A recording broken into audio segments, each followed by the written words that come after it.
Les modifieurs sont vos amis. Il est parfois plus rapide de modéliser via modifieur pour faire ce type d'objet que de modéliser à la main. Donc là, c'est un objet fait avec modifieur que j'ai fait via Speedflow car c'est fait pour. Donc c'est le bouton que j'ai fait sur mon dernier tuto. Je l'avais fait en dur, j'ai voulu le faire en non destructif pour voir ce que ça donnait. Et bien en fait, c'est plutôt cool. Donc là, comme on peut le voir, ça fonctionne franchement super bien, il n'y a rien à changer.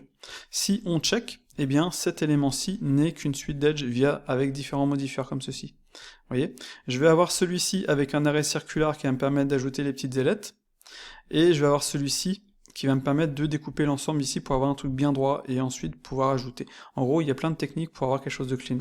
Donc le truc aussi intéressant, c'est que même si j'utilise des modifieurs, il y a moyen d'avoir un wireframe parfait. C'est-à-dire que là, je vais cacher mon bevel, et bien comme on peut le voir, le wireframe est parfait. J'ai aucun n-gone, tout fonctionne.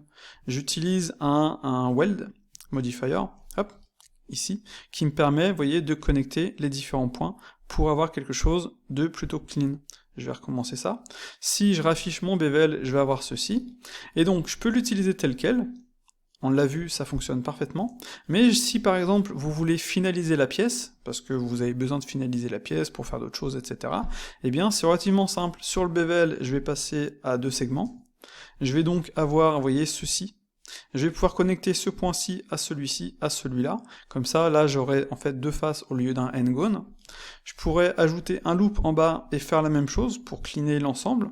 Ensuite, je rajoute un loop, je rajoute des loops ici, et ma pièce est finalisée. Je peux ajouter un subdivision de surface, et ça fonctionne parfaitement. Vous voyez, donc d'un objet via modifieur avec un wireframe parfait, je peux finaliser une pièce qui aurait été relativement rapide à faire parce que j'utilise Speedflow pour faire donc cette pièce-ci. Et c'est franchement super bien, ça fonctionne super bien, le workflow fonctionne bien. Après on peut s'amuser aussi, par exemple, je vais utiliser Cutter, à ajouter par exemple ceci, hop, d'autres pièces. Là j'ai mon bevel, je vais diminuer le centre, je vais ajouter un autre petit bevel, et vous voyez, j'ai tout de suite ajouté quelque chose ici, ça fonctionne bien. Je peux continuer, je peux ajouter d'autres éléments, etc., etc., etc.